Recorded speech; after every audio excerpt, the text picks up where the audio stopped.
지금부터 내가 쓰려고 하는 몹시 황당무계하고 더구나 끔찍한 이야기를 다른 사람이 믿어주기를 바랄 마음은 없다.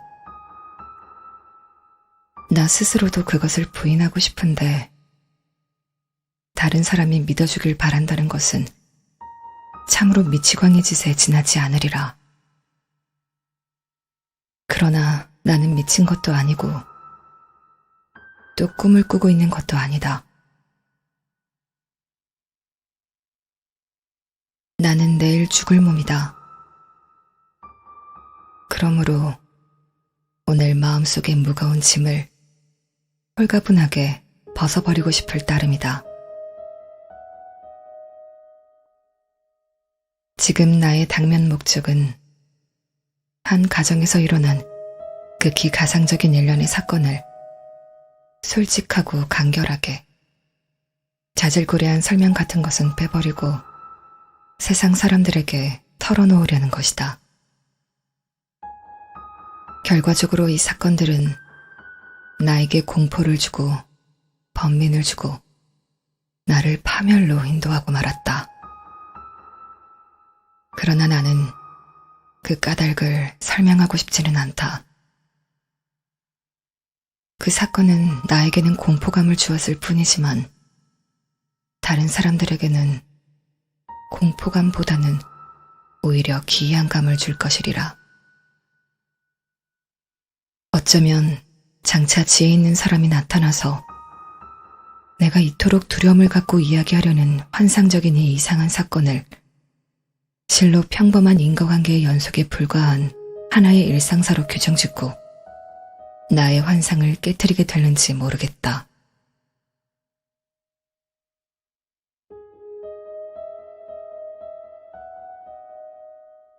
어렸을 때부터 나는 남의 눈에 띌 정도로 온순하고 인정이 많았다. 나의 이러한 성질의 온순함은 다른 아이들의 비웃음을 받을 지경이었다. 특히 나는 동물들을 좋아했기 때문에 나를 귀여워한 부모는 여러 가지 애완동물을 나에게 사다 주었다. 이러한 동물들을 데리고 나는 대부분의 시간을 보냈다. 그것들에게 먹이를 주거나 쓰다듬어주며 함께 노는 것보다 더 즐거운 일은 없었다. 이러한 성벽은 내가 성장함에 따라 더욱더 심해져서 어른이 되어서도 애완동물은 나의 주요한 즐거움의 원천이 되었다. 충실하고 현명한 개를 길러본 사람이라면 애완동물들로 하여 얻을 수 있는 만족감이 어떤 것인가, 그리고 그 기쁨이 얼마나 큰 것인가를 알 수 있을 것이다. 동물의 애정은 어떤 사소한 계산도 있을 수 없는 자기 희생적인 것이다. 그것들은 인간의 변변치 못한 우정과 경박한 성질과는 비교할 수 없는 인간의 심금을 찌르는 비이기적인 그 무엇인가를 가지고 있다. 나는 일찍 결혼하였다.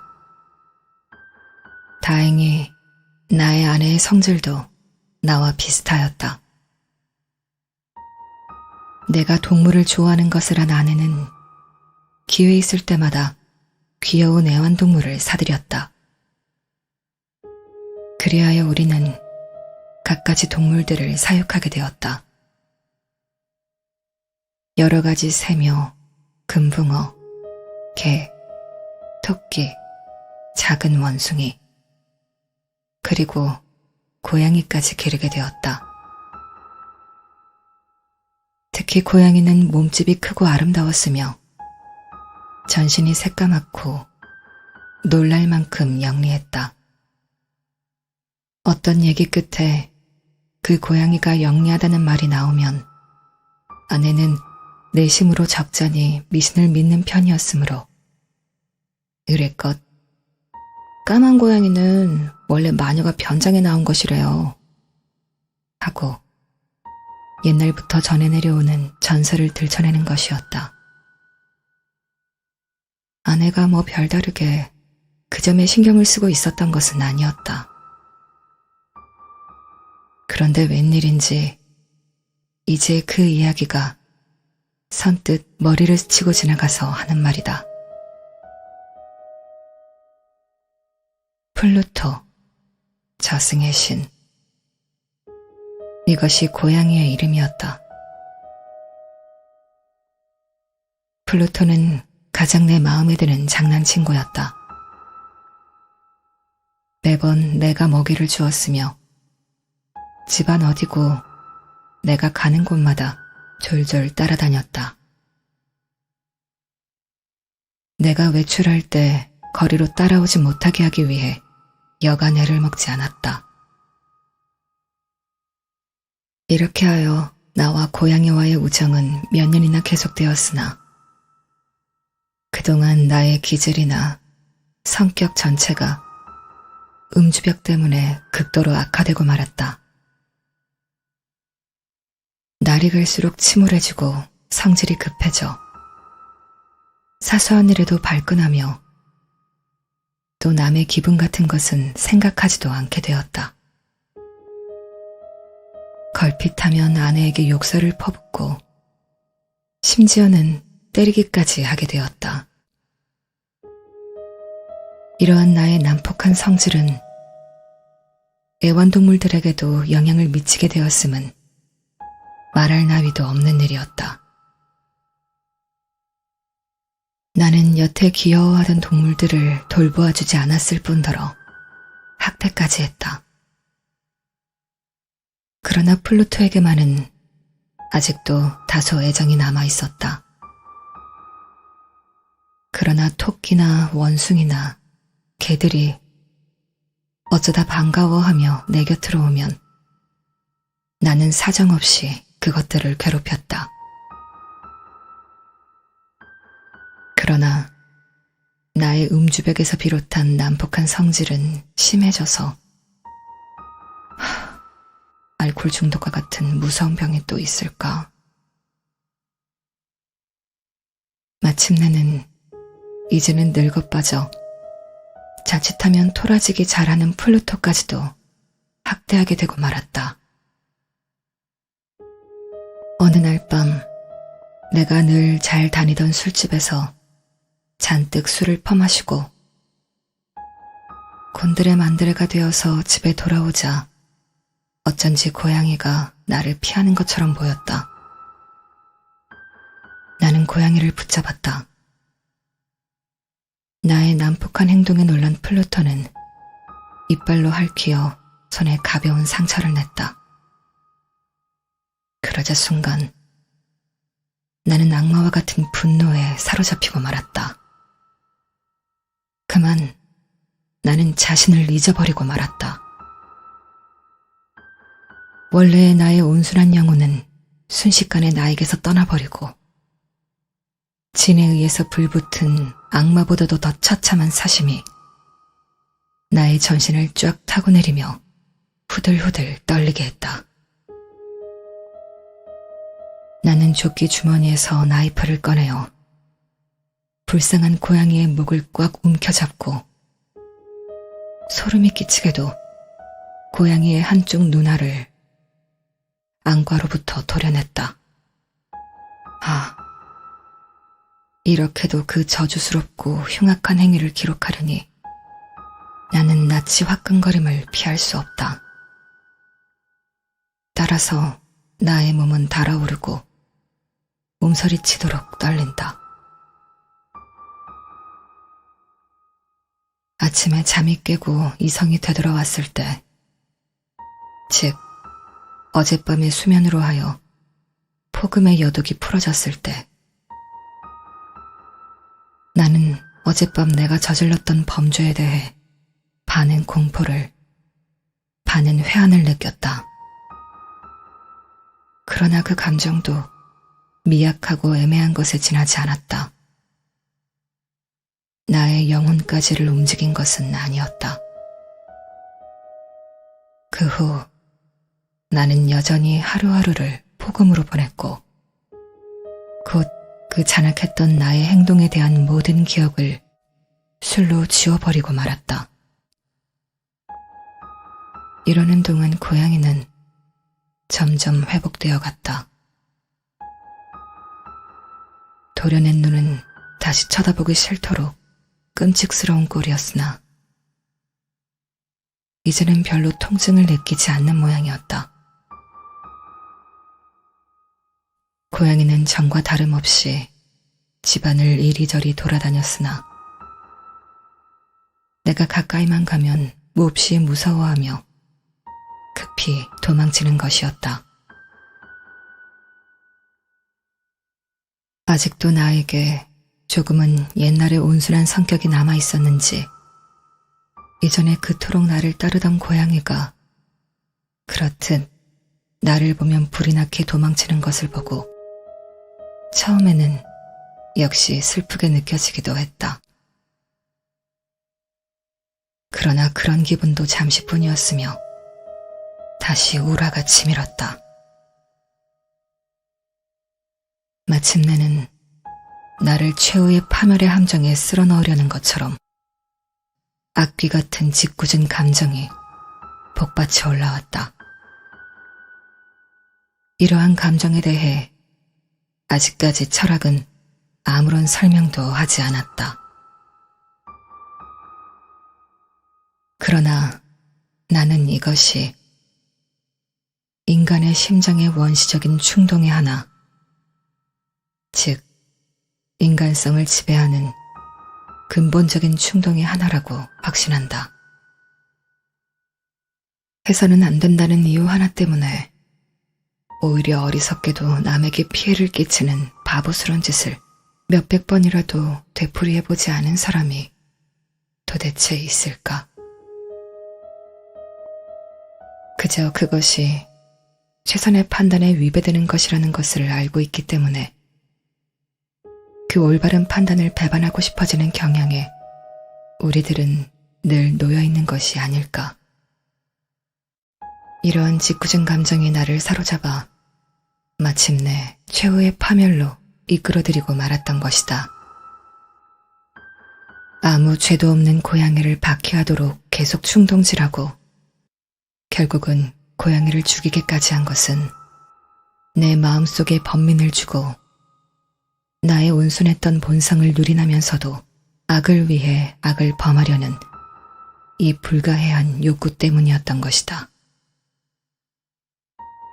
어느 날 아침 나는 냉연하게 고양이 목을 끈으로 졸라 나뭇가지에 매달았다. 눈물을 흘리고 마음속에 심한 회한을 느끼면서 나는 고양이를 교살했던 것이다.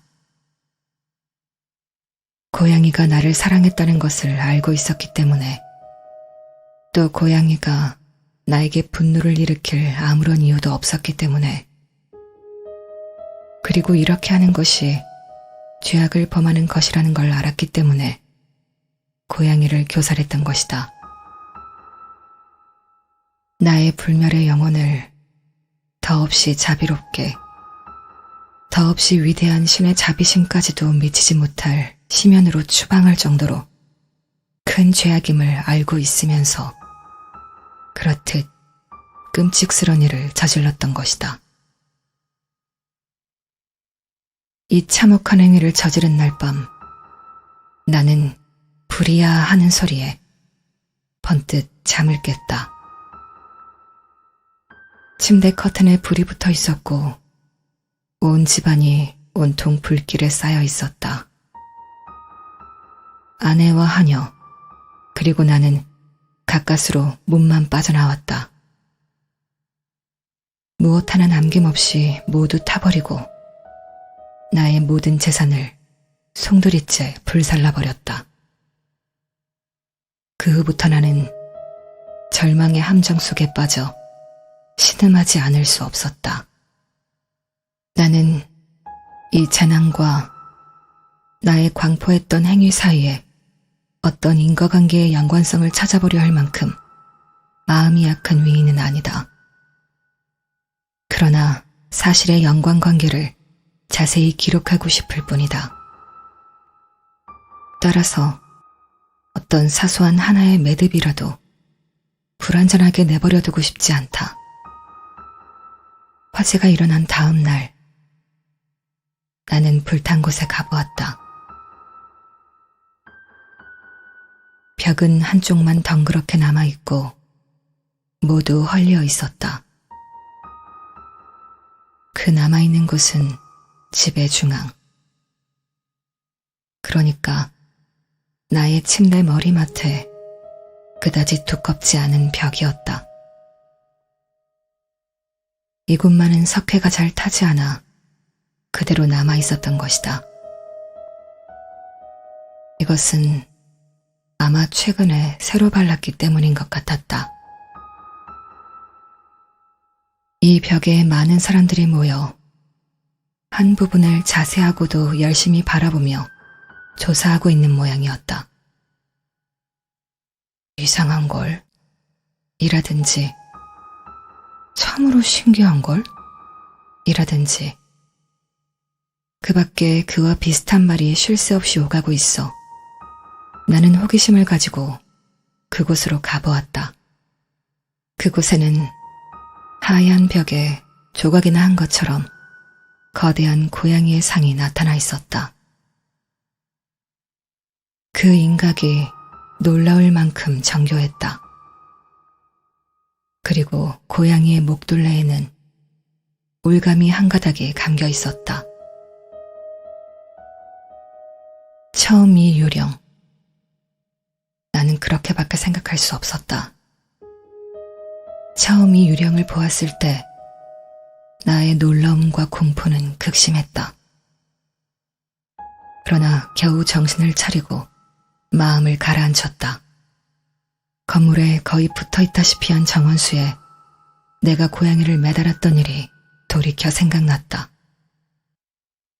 불이야 하는 고함 소리를 듣고 몰려든 사람들이 나를 깨울 작정으로 어쩌면 그 고양이의 시체를 누가 끌어내려 열린 창으로 던져 넣었음에 틀림없을 것이리라. 그리고 다른 쪽 벽들이 무너지는 바람에 고양이는 최근에 새로 바른 석회벽에 틀어박혀 벽의 석회분과 화염과 고양이의 시체가 발산하는 암모니아 분이 혼합되어 이와 같은 조상이 남아있게 됐으리라. 이와 같이 내가 자세히 추리해본 이 놀라운 사실에 대해 나의 이성에 납득시키려고 했으나 역시 그것은 내 상상력에 대해선 심각한 인상을 남기지 않을 수 없었다. 그 후 여러 달 동안 그 고양이의 환영은 나를 떠나지 않았으며 그동안 마음속에는 양심의 가책과도 같은, 그러나 양심의 가책은 조금도 느끼지 않았다. 막연한 감정을 느끼게 되었다. 나는 고양이를 없앤 것을 후회하게 되었고 그 때문에 항상 다니는 주점에서나 또 거리에서도 그 고양이와 똑같은 종류의 닮은 고양이가 없을까 하고 주위를 연신 두리번거리며 살펴보기도 하였다. 어느 날 밤 허름한 하류주점에서 얼근이 취해 정신없이 앉아있으려니 그 주점의 중요한 가구에 해당하는 진주나 럼주를 넣어둔 술통 위에 쭈그리고 있는 어떤 까만 물체가 눈에 들어왔다. 아까부터 줄곧 그 술통을 바라보고 있었는데 좀 더 일찍 그것이 눈에 띄지 않은 것이 참으로 이상스러운 일이었다. 나는 가까이 가서 그 검은 물체를 손으로 만져보았다. 그것은 검은 고양이였다.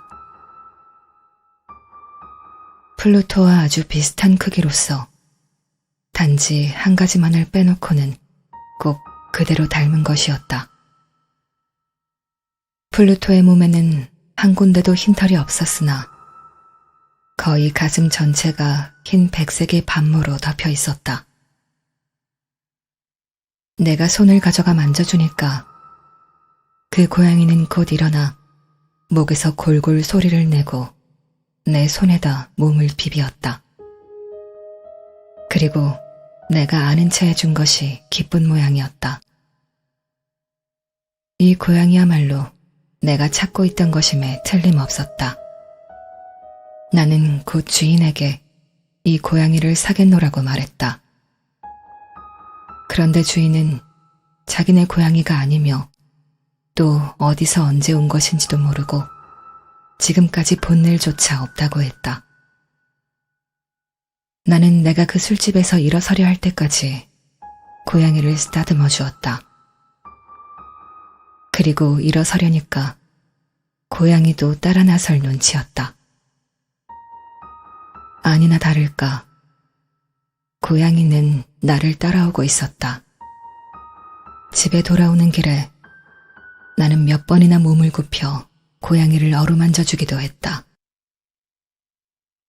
집에 돌아온 후 고양이는 이내 친해졌고 아내도 벅 귀여워했다. 그러나 얼마 가지 않아 나는 그 고양이의 실증을 느끼게 되었다. 이것은 나의 기대와는 전혀 반대되는 뜻밖의 일이었다. 웬일인지는 알 수 없으나 고양이가 나를 좋아한다는 것이 참을 수 없이 염증을 느끼게 하고 화가 치밀게 했던 것이다. 이렇게 되자 불쾌한 기분이 얼마 후에는 점점 격렬한 증오심으로 변해갔다. 나는 고양이를 될 수 있는 대로 피했다. 일종의 수치감과 이전의 잔혹한 행위에 대한 회한이 나로 하여금 고양이에 대한 학대를 막아주었으므로 그 후 여러 주일 동안 때리지도 않고 별로 괴롭히지도 않았다. 그러나 나는 서서히 이 고양이에 대해 이루 말할 수 없는 증오감을 느끼게 되고 마치 전염병 환자나 대하는 듯이 저주스러운 고양이로부터 피하게 되었다. 이 고양이가 한층 미워진 까닭은 이 고양이를 데리고 온 다음 날 아침에 보았더니 플루토와 꼭 같이 한쪽 눈이 없는 애꾸였기 때문이었다. 그러나 아내는 인정이 많았으므로 그러한 점 때문에 그 고양이를 치근히 생각하고 귀여워하였다. 아내의 이러한 성격이야말로 이전에 나의 특징이었던 동시에 나의 더 없는 단순함과 더 없는 순수한 쾌락의 원천이었던 상냥한 기분을 그대로 지니고 있었던 것이다. 그러나 내가 고양이를 미워하면 미워할수록 그와 반대로 고양이는 더욱더 나를 따르는 것처럼 보였다. 독자에게 이해시키기 곤란하리만큼 고양이는 집요하게 나를 쫓아다녔다. 어디에 내가 앉든지 하면 언제 왔는지 내 의자 아래 앉아서 쳐다보거나 무릎 위로 뛰어 올라와 몸을 비벼대기도 했다. 내가 일어나 걸어가려고 하면 다리 사이에 끼어들어 나는 자칫 넘어질 뻔하기도 했다. 그리고 어떤 때는 그 길고 날카로운 발톱을 세워 옷을 타고 가슴을 타오르기도 했다. 이럴 때면 나는 당장에 때려 죽이고 싶었지만 그렇게 할 수가 없었다. 그것은 전에 플루토에게 범했던 죄가 생각난 때문이기도 했으나 솔직히 고백하자면 그 까닭은 이 고양이가 몹시 무서웠기 때문이었다. 이 공포감은 정확히 말해서 몸에 어떤 위해를 미치는 것은 아니었다. 그렇다면 도대체 이를 어떻게 표현하는 것이 좋겠는가 하는 것은 알 수 없지만 모든 부끄러움을 무릅쓰고 솔직히 고백한다면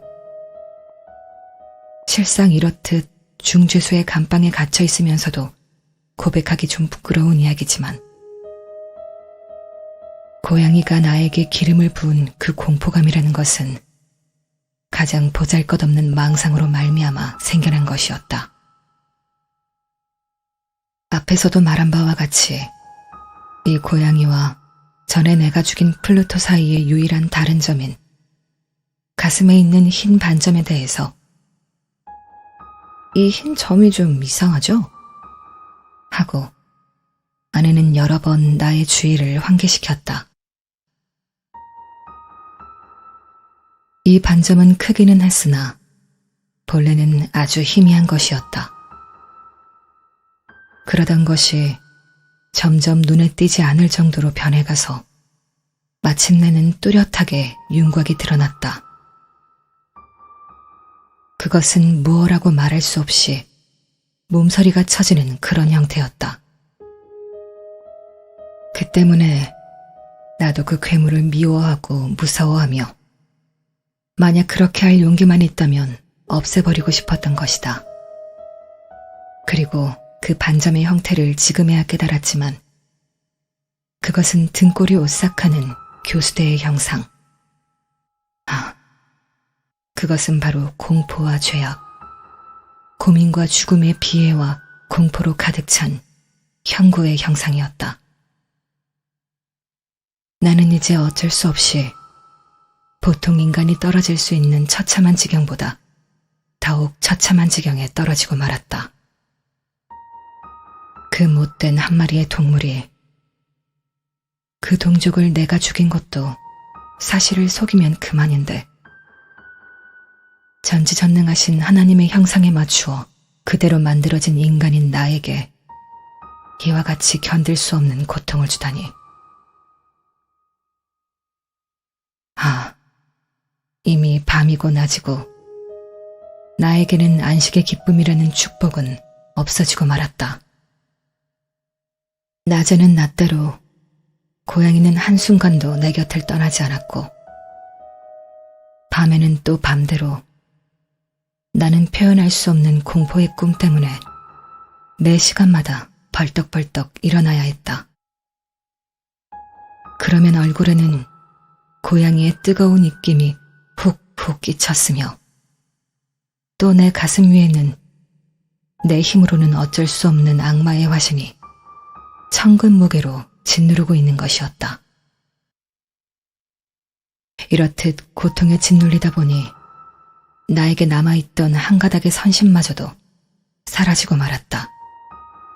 다만 간악한 마음만이, 더없이 암담하고 간악한 마음만이 나의 친구가 되었다. 갈수록 나의 분통은 점점 쌓여져서 세상의 모든 것과 모든 인류를 증오하게 되었다. 시시각각으로 돌발하는 억제하기 곤란한 분노의 폭발에 나는 맹목적으로 내 몸을 바치게 되었는데 그럴 때마다 아무 불평도 없이 그 고통을 꾹 참는 희생자는 불쌍하게도 언제나 내 아내였다.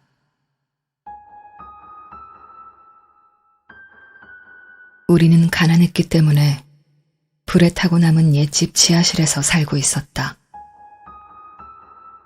하루는 내가 지하실로 들어갈 때 아내가 뒤따라왔다. 그리고 고양이가 따라오다가 하마터면 나를 층계에서 넘어뜨릴 뻔하였었다. 나는 그만 화가 치밀어 올랐다. 나는 격분에 쌓여 이제까지 나를 연약하게 제지해왔던 어린아이 같은 공포심도 잊어버리고 불현듯 도끼를 들어 고양이를 내리찍으려 했다. 만약 내 마음먹은 대로 도끼가 떨어졌더라면 고양이는 그 자리에서 죽어버렸을 것이다. 그러나 그때 아내가 나를 재빨리 제지하여서 뜻을 이루지 못했다. 이 간섭에 대해 순간적으로 악마와 같은 경로에 쌓여 그만 아내의 손을 뿌리치고 그 도끼를 번쩍 쳐들어 대신 아내의 정수리를 내려치고 말았던 것이다. 아내는 비명도 지르지 못하고 그 자리에서 푹 쓰러져 그대로 죽고 말았다. 이 끔찍한 살인을 범한 후 나는 곧 아내의 시체를 감출 방법을 깊이 궁리하였다. 낮이든 밤이든 어느 때고 이웃 사람의 눈에 띄지 않게 시체를 집 밖으로 운반해 갈 수 없다는 것은 뻔한 일이었으므로 여러 가지 계획을 세워보았다. 어떤 때는 시체를 잘게 토막내어 불에 태워버릴까 하는 생각도 하였다. 어떤 때는 지하실 마루 밑에다 구멍을 파고 파묻어 버릴까 하는 생각도 하였다. 또 마당의 우물 속에다 던져 넣어 버릴까, 아니면 상품처럼 잘 포장하여 상자에 집어넣어 인부를 시켜 내가게 할까 하는 궁리도 해보았지만 결국 그보다도 문득 굉장한 계획이 머리에 떠올랐다. 즉 중세기의 승려들이 그들이 살해한 시체를 감쪽같이 벽에다 틀어박고 회치를 다시 해버렸다고 여러 책에 전해져 있는 방법이 떠올랐던 것이다. 드디어 나는 시체를 지하실 벽에다 틀어박고 발라버릴 결심을 하였다. 이러한 계획에 대해서는 이 지하실이 더할 나위 없이 안성맞춤이었다. 지하실의 벽은 아무렇게나 쌓아 올린 채 엉성했고 최근에 새로 석회를 조잡하게 발랐기 때문에 지하실 안의 습기로 아직 굳어지지도 않았다. 뿐만 아니라 한쪽 벽에는 불쑥 튀어나온 곳이 있었는데 본래는 벽난로와 연통이 있던 곳으로 지금은 메워버려 다른 벽들과 같아 보였다. 나는 이 벽이라면 틀림없이 벽돌짝을 뗀 다음 시체를 그 속에 틀어박고 누가 봐도 의심하지 않을 만큼 벽을 본래대로 감쪽같이 해놓을 수 있으리라 생각했다. 나의 계획은 빈틈이 없었다. 철정을 사용하여 그다지 힘들이지 않고 벽돌을 떼어내고 시체를 그 안에 넣어 안쪽에다 살짝 기대 놓은 다음 벽돌을 본래대로 다시 쌓아 올렸다. 그 다음에는 콜타르와 모래, 털들을 사다가 신중히 석회 반죽을 만들어서 전과 조금도 다르지 않도록 벽돌과 벽돌 사이를 정성껏 발랐다. 일을 마쳤을 때 나는 이제 모든 일이 잘 되었다고 만족했다. 벽은 새로 손질한 것 같이 보이지 않았다. 바닥에 떨어져 있는 부스러기도 하나 남김없이 낱낱이 주었다. 나는 득이 만만하여 주변을 휘돌아보며 자, 이만하면 헛수고는 아니었지? 하며 혼자 중얼거렸다. 그 다음 내가 할 일은 이와 같은 불행을 초래한 고양이를 찾아내는 일이었다. 왜냐하면 나는 그 고양이를 기어이 죽여버릴 결심을 했기 때문이다. 만약 그 순간에 고양이를 발견했더라면 고양이의 운명은 두말할 것도 없었겠지만 이 심술궂고 꽤 많고 능글맞은 고양이는 조금 전에 나의 격렬한 분노에 공포를 느꼈던 때문인지 어디로 슬며시 사라진 채 내 앞에 얼씬도 하지 않았다. 그 징그러운 고양이가 없어져서 나는 오히려 찾던 일도 잊어버리고 흔쾌함을 느꼈다. 그 흔쾌한 기분은 이로 설명할 수도 없는 것이고 또 독자들은 상상할 수도 없을 만큼 황홀한 것이었다. 그날 밤 고양이는 모습을 나타내지 않았다. 그 때문에 나는 고양이를 데리고 온 이후의 이날 밤만은 적어도 살인죄라는 무거운 짐이 나의 영혼을 압박하고 있었음에도 불구하고 깊이 푹 잘 수 있었다. 이틀이 지나고 사흘이 지났으나 고양이는 나타나지 않았다. 그 때문에 나는 다소 자유로운 인간으로서 안도감을 가질 수 있었다. 그 괴물은 무서워 영원히 도망친 것이리라. 고양이는 이 이상 더 나타날 리 없을 것이리라. 나의 행복은 더할 나위 없었다.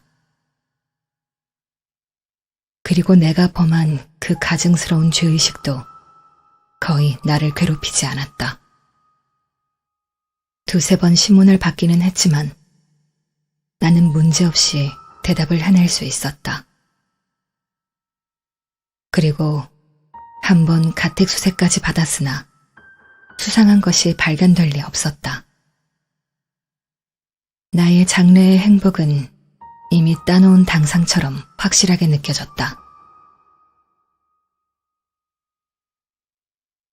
살인이 있은 지 나흘째 되는 날, 실로 뜻밖에도 한 대의 경찰들이 집으로 달려들어 또 한 번 엄중히 가택수색을 시작하였다. 그러나 나는 시체를 감춘 곳이 발견될 리 없으리라 확신하고 있었기 때문에 그다지 당황하지 않았다. 경찰관들은 수색 중 나를 불러 함께 집안을 샅샅이 조사했다. 최후로 세 번째인지 네 번째인지 그들은 지하실로 내려갔지만 나는 눈 하나 깜짝하지 않았으며 내 심장은 마치 천진난만하게 잠들어 있는 사람의 심장처럼 태연자약하게 뛰고 있었다. 나는 두 팔을 가슴 위에 팔짱 끼고 지하실의 이곳저곳을 유유히 활보하였다. 경찰관들은 이제 완전히 모든 의심을 풀고 떠나려 했다. 나의 가슴 속의 기쁨은 억제할 수 없을 정도로 세찼다. 나는 승리의 표적으로 다만 한마디라도 말해서 나의 무죄를 그들에게 한층 더 확신시키고 싶은 충동에 사로잡혔다. 여러분! 하고 급기야 나는 경찰들이 계단을 올라가고 있을 때 입을 열었다. 여러분의 의심이 풀려서 무엇보다 기쁩니다. 그러면 여러분의 건강을 빌며 아울러 여러분이 좀 더 예의를 지킬 줄 알기를 기원합니다. 그런데 여러분, 이 집은 말입니다. 아주 구조가 썩 잘 되어 있답니다. 무엇인지 술술 이야기하고 싶은 격렬한 욕망에 사로잡혀 무엇을 말하고 있는지도 몰랐다. 정말 잘 지어진 집이라 할 수 있겠죠. 이 벽들은 말이죠. 여러분 이제 돌아가시렵니까? 이 벽들은 정말 견고하게 쌓여져 있답니다. 하고 여기서 일단 말을 멈추고는 괜히 으쓱한 마음에서 뻐기어 보고 싶어 나는 내가 가지고 있던 막대기로 아내의 시체가 들어있는 바로 그 벽을 힘껏 후려쳤다. 그러나 하나님, 나를 악마의 손톱으로부터 구해주옵소서. 내가 때린 그 소리의 음향이 멈추기도 전에 그 소리에 따라 그 무덤 속에서 한마디의 대답이 들려왔다. 처음에는 믿어지지가 않았다. 마치 흐느껴오는 어린애의 울음소리와 같은 소리에 이어 잠시 후 갑자기 길게 소리를 끌며 언제까지나 계속될 것 같은 높고 아주 이상하고도 잔인한 비명으로 변했다. 그것은 지옥에 떨어진 순환자의 입에서 나오는 비명과 그들에게 형벌을 가하고 기뻐 날뛰는 악마들의 승리감에 충만해 있는 괴성이 합친 것처럼 흘러나왔다. 그 소리는 공포와 승리가 반반씩 섞인 슬피 울부짖는 비명이었다. 그때 내가 어떤 생각을 했었는지 기록한다는 것은 독자들을 우롱하는 것이리라. 나는 실신한 듯 반대편 벽을 향해 비틀거렸다. 이 순간 경찰관들은 계단 위를 올라가다 말고 멈추어 공포에 떨며 소름 끼치는 무서움에 혼이 나간 듯 서 있었다. 그러나 다음 순간 열도래의 완강한 팔이 달려들어 그 벽을 허물기 시작했다. 벽은 순식간에 허물어지고 벌써 대부분이 썩고 핏덩어리가 엉겨붙어 있는 시체가 경찰관들 눈앞에 우뚝 나타났다. 그리고 그 시체의 머리 위에는 새빨간 입을 크게 벌리고 불꽃 같은 애꾸눈을 번뜩이는 저 무서운 고양이가 앉아 있었다. 나를 경로시켜 살인을 저지르게 한 것도, 또 비명을 질러 사형대에 끌려가게 한 것도 그 모두가 이 고양이의 잔악한 계교였다. 나는 이 괴물을 시체와 함께 벽 속에 넣고 발라버렸던 것이다.